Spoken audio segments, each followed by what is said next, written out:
Hey guys, it's Super Review Games or Adam, and welcome back to another one of my Fortnite top 5 videos. And before we get into the video, I do quickly want to mention this is the last chance for you guys to enter into my Season 3 Battle Pass giveaway. To enter, it's incredibly easy. All you have to do is drop a like on the video and let me know right now in the comment section below how many kills you have here in Fortnite. Also, if you guys have a Twitter account, please attach your username to your comment, because if you do win, it makes it 100 times easier for me to contact you. And also guys, just like our last top 5, I will hide 2 codes somewhere in this video, one Xbox code and one PSN code. First come, first serve for those, but if you don't get one of those, don't worry, just comment and like, and you still have a chance to win a bunch of codes that I currently have on deck, and I'll be giving away over the next little bit. I think we can all agree that winning here in Fortnite is one of the best feelings in the world. Being in that, top 10 of that 1v1 situation and pulling out the win is one of the best things ever.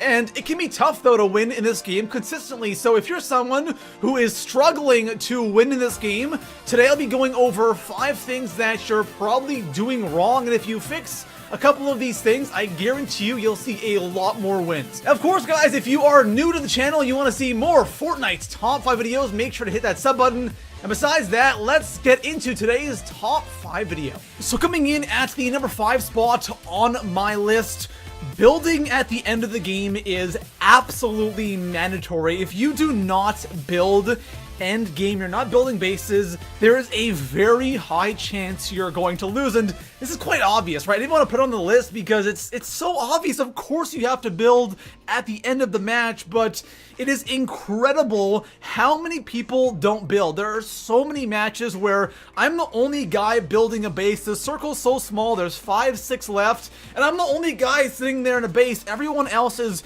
creeping around and hiding behind trees, which sometimes can work, but for the majority of the time, you're gonna lose. All I have to do is shoot that tree, RPG that tree, and your cover is gone, and you're dead. Out of everything I'm going to talk about in this video, this is hands down the most important thing, but it's just so obvious. That's why I have it here in the 5 spot. So if you want to see more wins end game, especially when that circle starts getting small, make sure you're constantly building bases. If you build and your base is outside the circle, move in the circle and build right away. Now, when it comes to end game, like there's only a couple people left, make sure you're building with brick or steel. Don't, if you have to do wood, you can, but brick and steel is so much nicer than using wood. It gets destroyed so fast, especially there's RPG spam at the end, so make sure you have enough materials for the end game. But if you build more at the end of the game, I guarantee you're gonna see a ton more wins. So coming in at the number 4 spot on my list,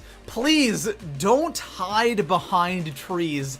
This is one of the most common things you see at the end game in Fortnite. It is unbelievable how many people hide behind trees, and it is literally suicide if you're gonna go and hide behind a tree, because when it gets down to me 5, 4, 3 people or 2 people left, and you're there hiding behind a tree while somebody else is in a base, you're dead. You're gonna lose, because all I have to do, if I'm in the base, all I have to do is shoot that tree a couple of times with my gun, it disappears, and you are completely exposed. If they have an RPG or a SCAR, you're screwed. Now obviously there's gonna be those games where something might have gone horribly wrong and all you have for cover is a tree. Now that's totally okay, but if your strategy for winning games or trying to, get in that top 5, top 10 is by running around and hiding behind trees, it's one of the worst things you could possibly do. And you know what? I completely understand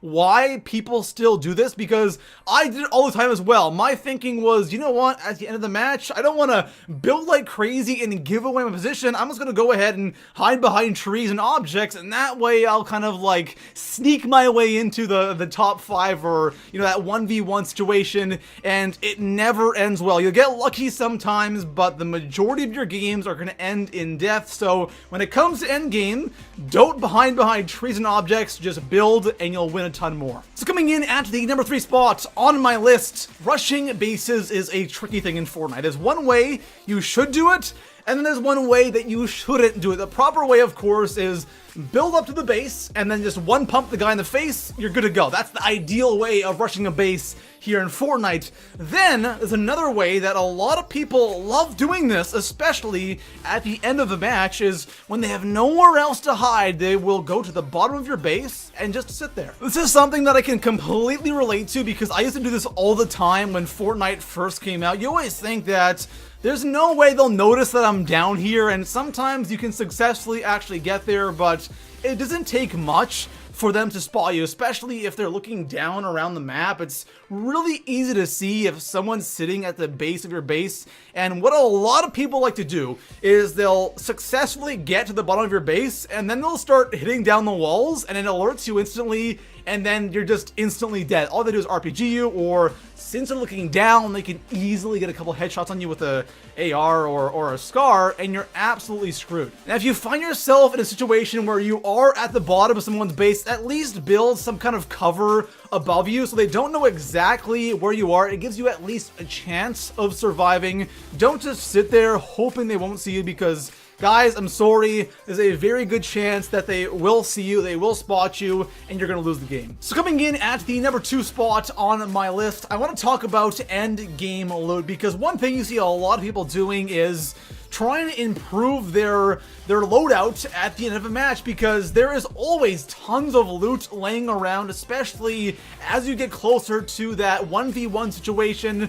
There's just loot all over the place. There's gold scars everywhere. There's chug jugs, shields, medkits, anything you would need. It is lying all over the map because people are kind of scared to go out. But those who do will go and try to improve their loadout, and they become easy targets. And this can be challenging because we all find ourselves in those matches where we don't really have the best loot, right? You're not going to get great loot every single game, and there are games where you're in that top 5 situation and you have a white AR or a green AR, and it's so tempting to go out and loot, but that's a really bad idea. I find that towards the end of the game, people are so crazy for loot, they'll actually run into the storm to get loot, and running into the storm at the end of the game is such a bad idea because it takes so much of your health so quickly, but people don't care. They will run right into the storm and they will take all that damage, maybe for some ammo or a scar. And of course, sometimes you might be out of options and that's the only thing you can really do. But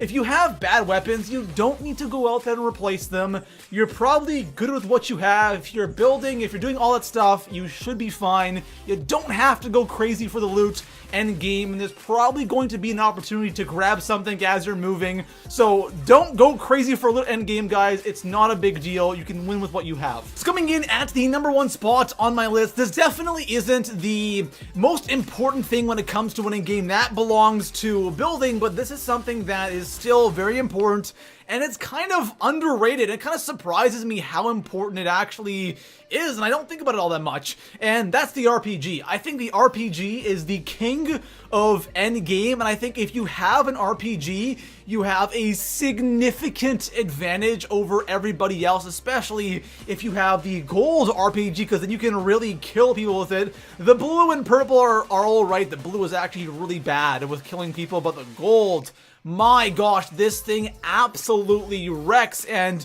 if you can manage to get an RPG, if you can manage to get good positioning with your base, you should have absolutely no problem winning. Most of the time though, at the end of the game, we're just not gonna have RPGs. You just don't get them all that often. The only time you really get them is you get really, really lucky and you get them from a chest, or you happen to kill somebody and they have an RPG, but even then, the chances of getting one are still incredibly slim. Now, the one thing that I do notice when playing is when you want to get a gold RPG, the best way to do it consistently every single game is wait kind of towards the end of the game. Not like really, really towards the end when you're like top 5 or like when the circle is really small, but as the circle is kind of getting smaller and smaller, 2 supply drops will start spawning in at once. Those I find always drop either gold scars, gold RPGs, and sometimes gold snipers, but most of the time I'm always getting gold RPGs from those, and it's perfect because it's just before you really want to establish yourself in an area with your base, so you have time to do this if you want, but even then, it can be very, very tough. But if you do get one, again, it's so good, it's so powerful, and if you have that height advantage, village, you have that base, and you're raining down on people. You're just unstoppable. It's crazy powerful. So there we have it, guys. That is going to conclude today's top 5 video, and I really recommend following all these things if you're struggling to win. Again, the most important thing is building. If you build endgame, I promise you guys are going to get a ton more wins. Besides that, guys, if you haven't already, drop a like, subscribe for more Fortnite top 5s, and I'll see you guys in the next one. Peace out.